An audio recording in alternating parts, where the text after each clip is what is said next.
భారతుడి ఛానల్కి స్వాగతం. జై శ్రీరామ్, హర హర మహాదేవ్. దుబాయ్లో ఉపద్రవమే వచ్చిందండి. పెను తుఫాన్ వచ్చింది. రైన్ఫాల్ అయితే ఒకే రోజులో 140 మిల్లీమీటర్స్ అంటే 14 సెంటీమీటర్స్ రైన్ఫాల్ పడింది. దానివల్ల అది యాక్చువల్గా వాళ్ళ యాన్యువల్ రైన్ఫాలే 90 మిల్లీమీటర్స్. మొత్తం ఇయర్ అంతా పడేది 90 అంటే 9 సెంటీమీటర్స్. కానీ ఒకే రాత్రి 140 ml పడేసరికి మొత్తం దుబాయ్ అంతా కూడా మునిగిపోయిందండి. ఎయిర్పోర్ట్లో ట్రాఫిక్ ఆపేశారు. ఎందుకంటే కార్లన్నీ మునిగిపోయి తెలుసున్నాయి, రన్వేస్ మునిగిపోయాయి. తర్వాత భయంకరమైన థండర్ స్టామ్ అంటే మీకు తెలుసు కదా, ఉరుములు మెరుపులతో కూడిన వర్షం. బుర్జ్ ఖలీఫా ఉంది కదా, టాలెస్ట్ బిల్డింగ్ దుబాయ్లో. ఆ బుర్జ్ ఖలీఫాలో టాలెస్ట్ బిల్డింగ్ అంటే ఆబ్వియస్గా థండర్స్ అంతా కూడా దాని మీద అటాక్ అవుతాయి, అంటే పిడుగులన్నీ దాని మీద పడతాయి. సో అందరూ చూస్తుండగా పిడుగులు బుర్జ్ ఖలీఫా మీద రెచ్చిపోయి పడిపోయాయి. దాని ఫోటోలు కూడా ఉన్నాయి. ఇదండి పరిస్థితి. దుబాయ్ అంటే దుబాయ్ ఒకటే కాదు, మొత్తం మిడిల్ ఈస్ట్లో అంతా కూడా వానలు పడ్డాయి.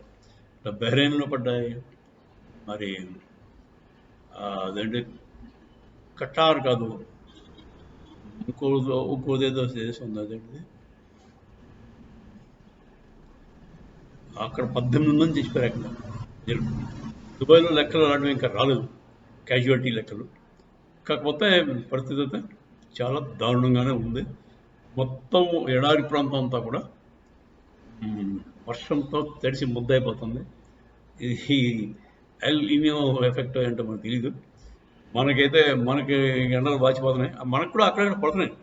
ఢిల్లీలో మన గట్టిగా పడింది వాన, తర్వాత నాగ్పూర్లో పడింది, చాలా చోట్ల పడ్డాయి.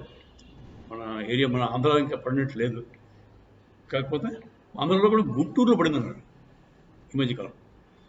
అదండి. సో సమ్మర్ షవర్స్ అంటారు కదండి, వెరీ కామన్. కానీ ఇంత రెచ్చిపోయి పడిపోవడం కొంచెం ఆందోళన కలిగిస్తుంది. ఎందుకంటే మనకి క్లౌడ్ బర్స్ట్ లాగా ఒకేసారి ఎక్కువ వాన పడిపోతే దానివల్ల ఉపయోగం ఉండదండి. టాప్ సాయిల్ పడిపోద్ది, వ్యవసాయంకి ఏమిటి ఉపయోగం ఉండదు. టాప్ సాయిల్ పడిపోతే మనకి మళ్ళీ మార్పించి పని మాట్లాడాలి. సో లెట్స్ సీ ఈ తుఫాన్ ఎఫెక్ట్ ఈ ఏడాది ఎలా ఉంటుందో, వానలు ఎలా పడుతున్నాయో కొంచెం డేంజరస్గానే కనపడుతుంది. దుబాయ్ అయితే చాలా ప్యారలైజ్ అయిపోయిందండి యాజ్ ఎ సిటీ. రోడ్లు కనపడట్లేదు, తర్వాత రోడ్డు మీద కార్లన్నీ మునిగిపోయి ఉన్నట్టున్నాయి. అక్కడంతా పెద్ద పెద్ద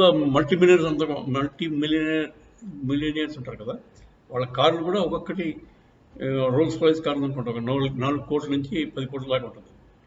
ఆ రోల్స్ రాయిస్ కార్ మునిగిపోతే దాన్ని సర్వీసింగ్ ఎవరు చేస్తాడు? సర్వీసింగ్ కాస్టే కాస్త 2 కోట్లలో ఉంటుంది. అదండి పరిస్థితి దుబాయ్లో. పిల్లలు కూడా కొంతమంది స్కూల్కి వెళ్ళి ట్రాప్ అవ్వడం, భయపడిపోయారు. కొందరు జనాలు కూడా అందరూ భయభ్రీతులై అరుపులు కేకలు వినపడుతూ ఉంటాయి, వీడియోస్లో కనపడుతాయి. సో దుబాయ్ ప్రస్తుత పరిస్థితి కొంచెం క్లిష్ట పరిస్థితి అని చెప్పుకోవాలి. Very soon they will recover, because అక్కడ వాళ్ళు బేసిక్గా వాళ్ళకి ఇన్ఫ్రాస్ట్రక్చర్ ఫర్ రెయిన్స్ ఉండదండి. పెద్ద పెద్ద బిల్డింగ్ కట్టేశారు, కానీ ఇంత నేను పడుతుందని వాడు ఎప్పుడూ ఎక్స్పెక్ట్ చేయలేదు. కాలాలు ఉండవు. మనకైతే ఈ మాత్రం నేను కాలాలు లాగేసాను. కాకపోతే మనకు కూడా మీకు మద్రాసులో హైదరాబాద్లో చూసే ఉంటారు, కారు తేలుకుంటూ వెళ్ళిపోవడం అలా టైం. సో ఇంత ఒకేసారి నీళ్ళు వస్తే దాన్ని కెలామిటీ మేనేజ్మెంట్ కొంచెం డిఫరెంట్గా ఉంటుంది. ఎలా మేనేజ్ చేయాలో చూడాలి. చేసి